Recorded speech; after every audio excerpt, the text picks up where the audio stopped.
Hi, my name is Mohammed Sarwar and welcome to our CWTC Get Connected Community Podcast to share experiences, promote services and networking and great opportunities available for residents of Oldham. As we know, a community radio plays a crucial role in providing numerous benefits to society, fostering local engagement, promoting democratic principles and contributing to community cohesion.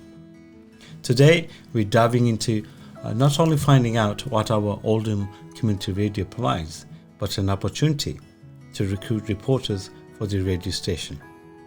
Joining me in the CWTC studio is my friend Ian Wolstenholme, Director of Oldham Community Radio. Ian, welcome. Hi Mohammed, lovely to be here. Thank you for the invitation. My pleasure. And how's the weather today? The weather is, for once, it's not raining in Oldham, which is always a big plus point.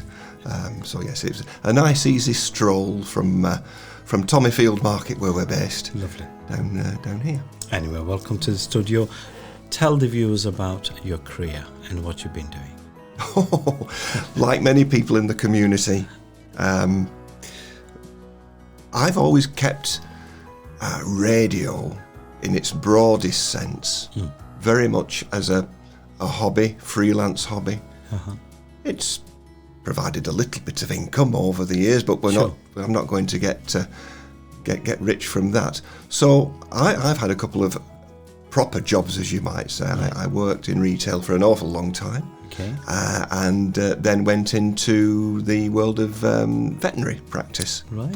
Not a vet, we always have to stress that, but as a practice manager. So along that journey, radio has always been a great interest, a great passion, and I know people use that word passion quite a lot these days, but genuinely, before it was fashionable to say it, it was always very, very much an enjoyment.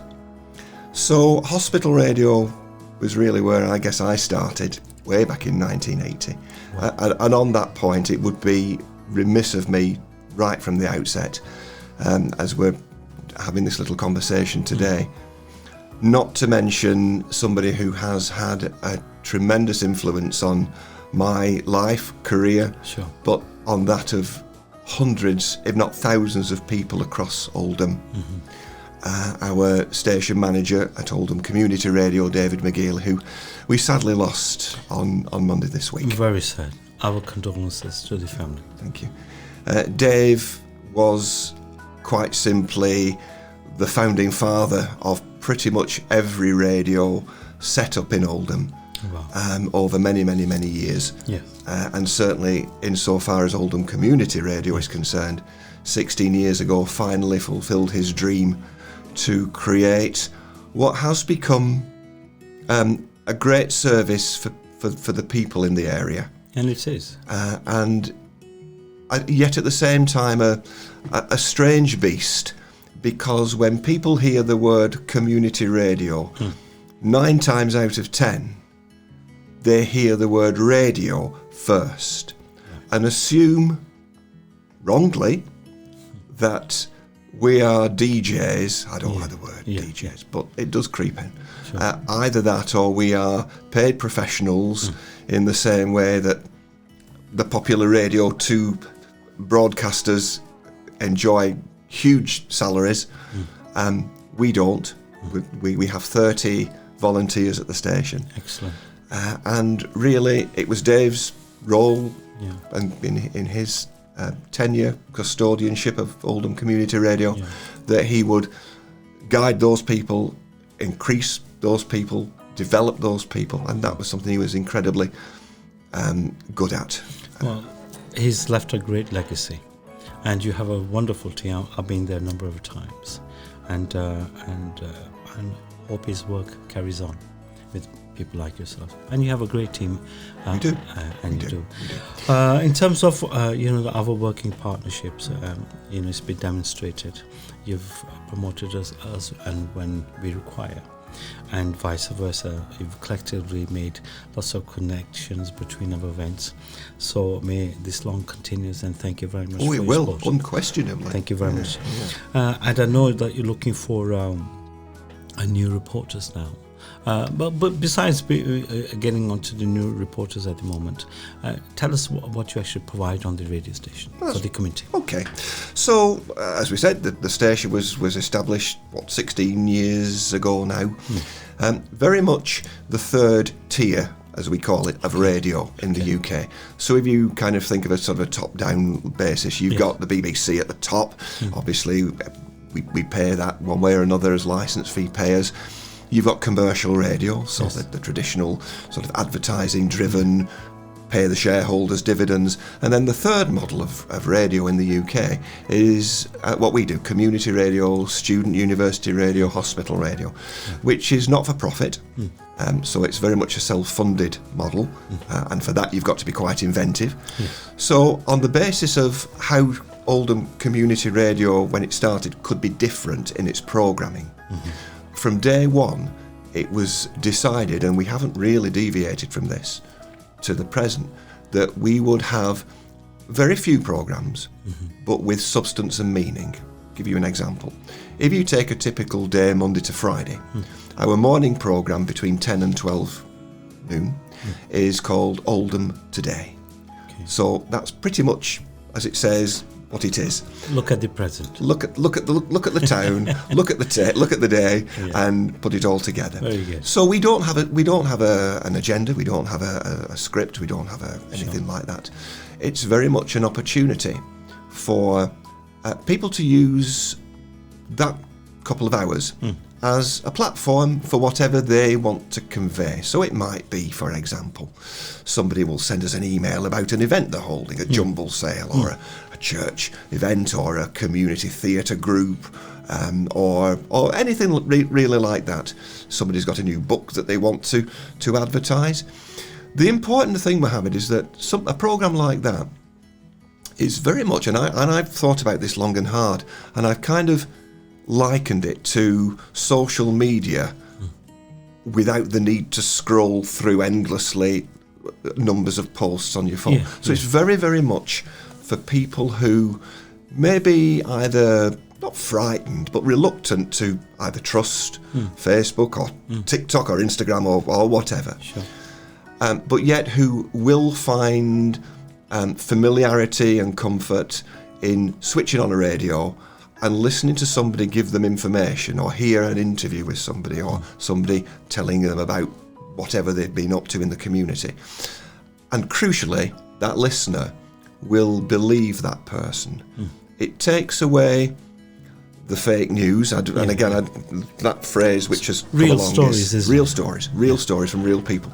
So Oldham Today, very much that kind of community notice board. In an afternoon, we found right from day one that there was a need, because our listenership is of a slightly older, mature listenership, we say. So we provide them with entertainment, and a lot of those people remember the radio, and as I sort of just said, the comfort of radio, when it was fondly known as the wireless. You're far too young to know what wireless is, I can tell Don't that. ask me my age. Oh, you're only 21, plus One VAT, like me. But, lots of our listeners remember those days when they got a lot of the musical entertainment from the same sort of times, sitting around the piano in the living room or this kind of thing. So we have a wireless programme in an afternoon. You feel more interactive, don't you? Yeah, which is there for people to listen to if they're doing the gardening, or they're washing up, or they're cleaning the cupboards, or whatever it might be. And you have a good listenership as well. We do. The wireless programme certainly is our most listened to programme, just because it's there. 22,500 listeners across the week usually. So again, it's, in the grand scheme of things, if you look at radio audiences, we're not allowed to collect that data as part of the national picture, so we do it ourselves. So once a year, any interaction with Oldham Community Radio, whether it's on the phone, email, text, whatever it might be, personal callers, you know what? We collect that data. I would believe your data more than... Well, it's pretty much well done. A lot of great hard work there. Oh, there's specialist programmes around that as well, and our music policy, and millions of things goes on. Excellent. And, this discussion we're having here is going to be one of many, because it'll be nice to report on further on what's being developed or what's new, and we'll share that between us. In terms of the new reporters that you're looking for, I mean, there are normal essential skills involved in being a good reporter, from having a good communication, interpersonal skills, the attention to details, researching, etc. And the skills that perhaps are missing from the volunteers or the staff that you'll get, do you provide training? Oh, that's a very big question. There's about 6 questions in there. I'll rattle through them because for once I have to be on the good behaviour and keep the eye on the clock. So when I started in radio, the way that a community radio reporter was personified was somebody going around with a great big heavy lump of recording equipment, like a little reel-to-reel recorder and a big microphone, and wandering around and putting that in somebody's face and saying, "Oi, come here, I want to talk about you," about whatever it might be. Fortunately, technology these days allows everybody, and I do mean everybody, and this is why it's very inclusive, age irrespective, because people carry these wonderful things in their pockets called mobile devices, mobile phones, smartphones. Everybody has an access, a conduit to being a reporter.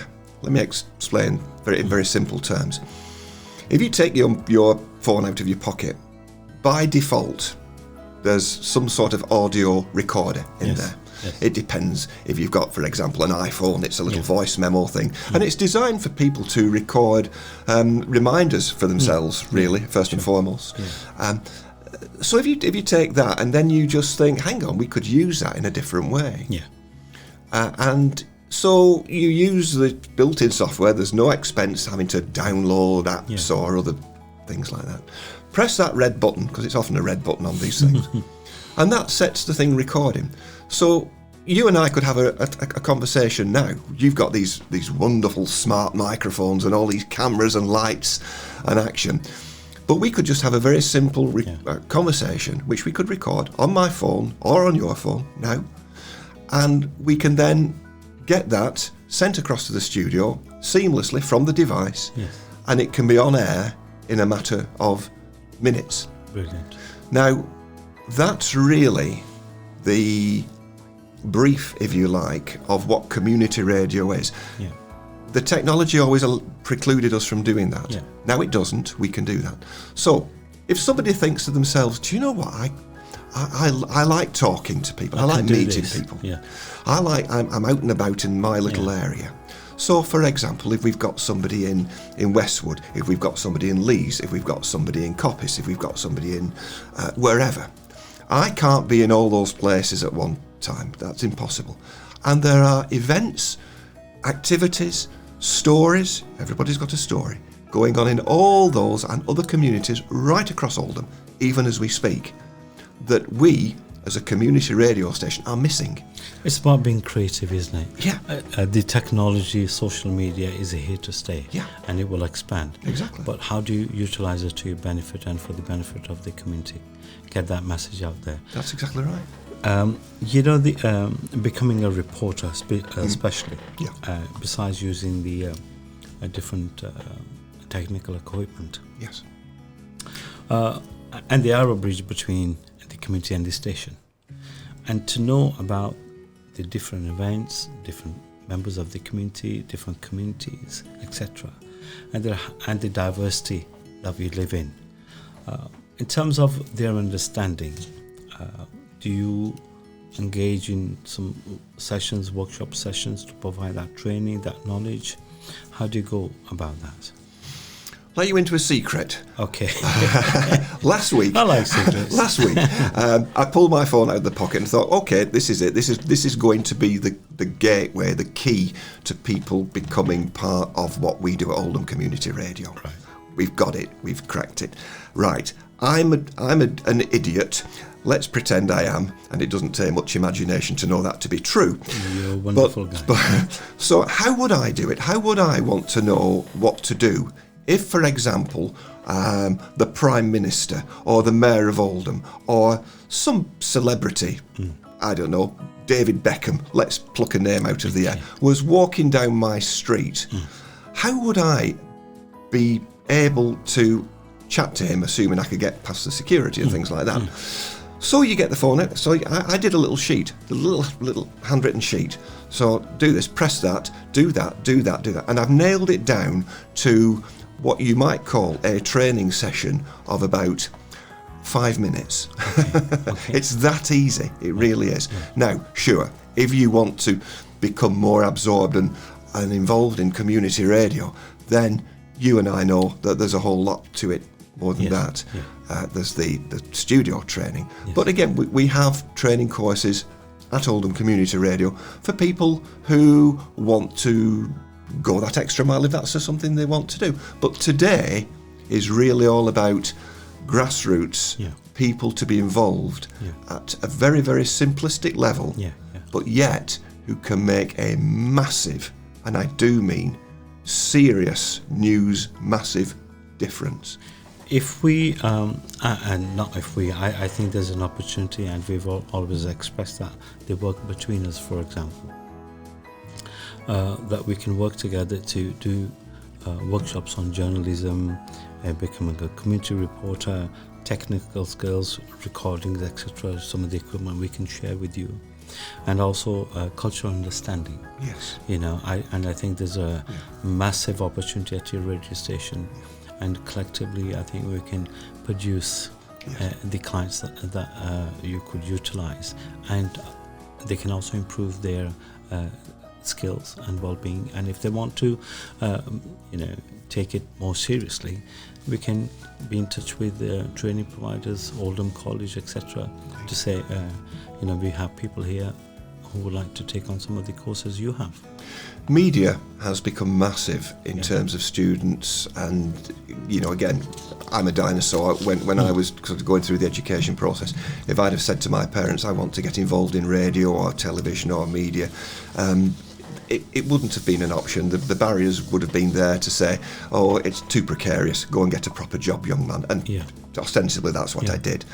That wasn't their fault. That was just the sign of the times. Sure. We have work experience students that come to us from places as diverse as Bluecoat School, Oldham Sixth Form College, Salford University. They have degree students there who have all the toys, all the equipment in the world, but they just want to come along in the heart of a community to find out these very, very basic skills. Anybody can kind of get involved in a radio interview situation, but it takes a degree of knowledge to kind of be comfortable in it. And because the world of media has become so important, and the world of truthful media has become so important, we see it as our place at community, grassroots level, to at least give those people who are interested in pursuing a career in media, and I say multimedia, for far too long. And this is our weakness. We have lots of weaknesses. Two particular, and you just mentioned one, the diverse community, Mohammed.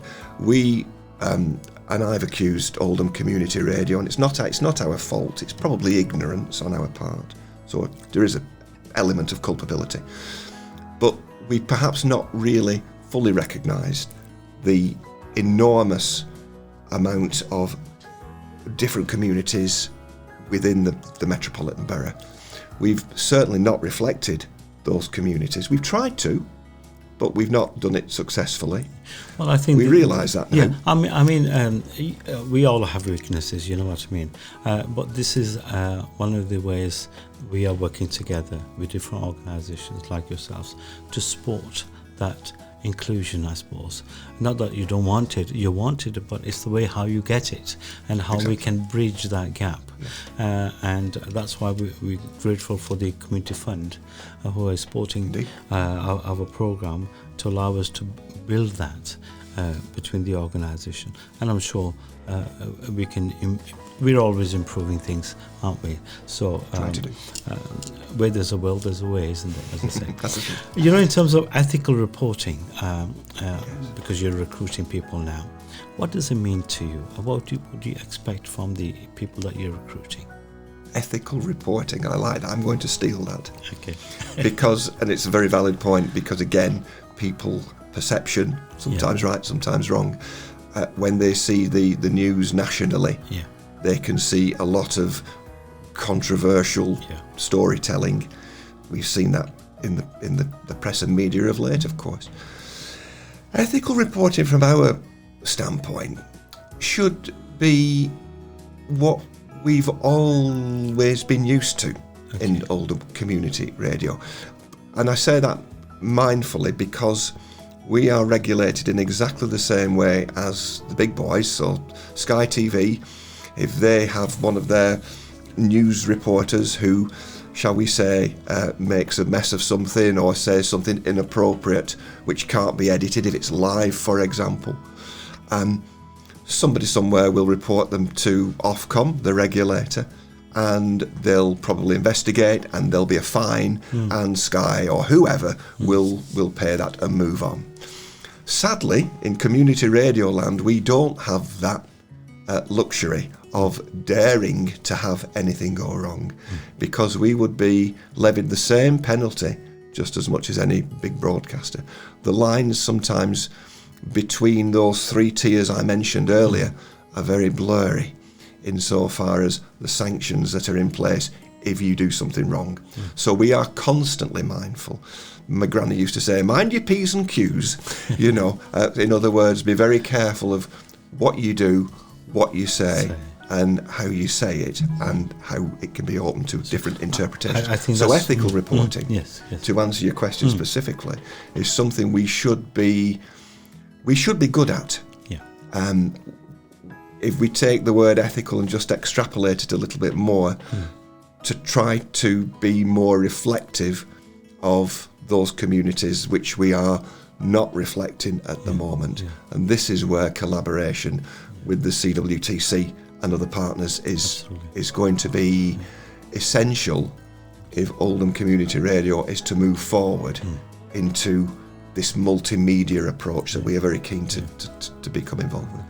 And to be ethical, I think you are talking about being in knowledge of, or having an understanding of. Yes. Because media has a great responsibility to the society in projecting to be a problem solver, not a problem giver. And to create that, you have to be a very positive thinker, a very positive reporter. I was fascinated a few weeks ago to go down to the Greenhill Community Sports Centre for an open event that they had there, and I went along with the microphone and sat at the back and listened. And afterwards, after some delicious food, you guys have got that nailed, I'll tell you something. I went around to some of what had been referred to as hard to reach groups in that little gathering there. I don't like that term. I don't like hard to reach. Everybody's easy to reach. Everybody's easy to reach, but it's a very common thing that's used. But it did make me think, and it made me think afterwards, and it still makes me ponder on this, that there are lots of people in the community, for whatever reason, whether it's barriers to learning, whether it's communication barriers, whatever, who have a message, want to be able to convey what they do, what they're interested in, anything along those lines, and that are either reluctant to, frightened of doing for various reasons, or don't have the ability, the skills, the opportunity. That's the big word, the opportunity. Hopefully with what we're doing with the community reporting side of things, is to give people not just white, middle-aged or older blokes like me kind of thing, that, you know, the chance to, dare I say, ponce around with a mobile phone saying, let's talk to somebody on the street. That people, how can I describe this?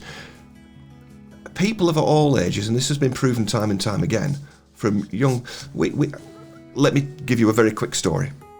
On last Friday, we had a young man in from who'd been brought to us with his care worker from one of the local community groups who deal with autistic young adults and getting them back into the world of work. Right. This young man had said, whether it was just on the spur of the moment, that he was interested in radio. Sure.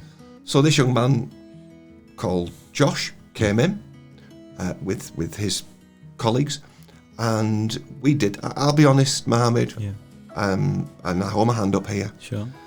Because I do it so often. Anybody that comes into Oldham Community Radio, we give them the guided tour. Excellent. This is a studio, this is a microphone, this is a mixing desk.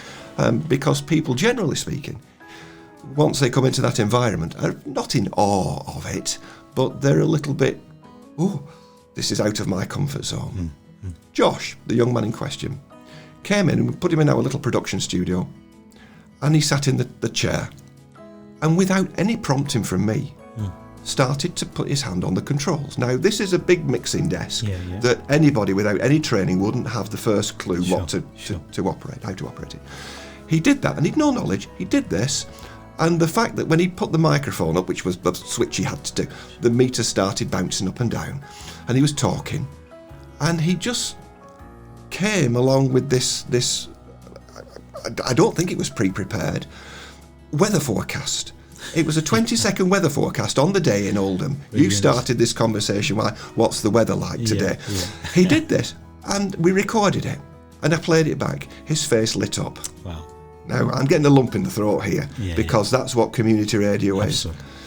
He then took it a stage further, and he told me that he listened to our children's bedtime story programme at 7 o'clock. This is a young adult who obviously gets a lot of enjoyment from what is, to all intents and purposes, a children's programme, small children's programme, which we started 16 years ago and which still goes to this day, with the belief that children should have that traditional bedtime routine rather than doing tablets and phones and things like that under the bed covers. Josh said, can I record and he used the word outro, and my ears are, I'm just bubbling with enthusiasm. Can I record the outro, which is the bit at the end of the programme, that he'd heard, bless him, Dave, our now deceased station manager, announce hundreds and hundreds of times. So I said, let's do it. Let's put it in tonight's programme. And we recorded, and he did this completely unscripted. Excellent. It's on our Facebook page. I would encourage anybody to listen to that, because this is a young man who'd never been into a radio studio before, never done anything like that, with additional needs, has gone away on holiday now and is coming back to do some work with us. Well, that's it. You never assume things. You empower people, and that's what community work is all about. It's accessible for everybody. We will have more time to discuss lots of great stories. Tell us how people can get in contact with you. It's very easy, is it? He said, trying to remember all the details. So, if anybody fancies having a go at this, there's no interview process. There's no barriers to doing this. You don't have to go through tests and things like this. For goodness sake, we're a bit more sensible than that. Contact us. If you've got email, studio@oldhamcommunityradio.com. studio@oldhamcommunityradio.com. We always say it twice in radio. Telephone 0161 682 0997. We're on 99.7 FM, so the 0997 is very useful. 682 0997. Or you can send a text as well. We've gone all high tech now with a pay-as-you-go text phone. 07468 205 900. Those are the best three. Or pop in. We're open Monday to Friday and Saturdays as well. Come and see the facilities. Come and have a guided tour like Josh did. And I'll personally show you how easy it is to be a community reporter. You'll love it. Ian, thank you very much. Always a pleasure seeing you. And thank you for watching and listening. Please go and see Ian at Oldham Community Radio. A great opportunity for the new reporters to join and maybe make a career for yourself.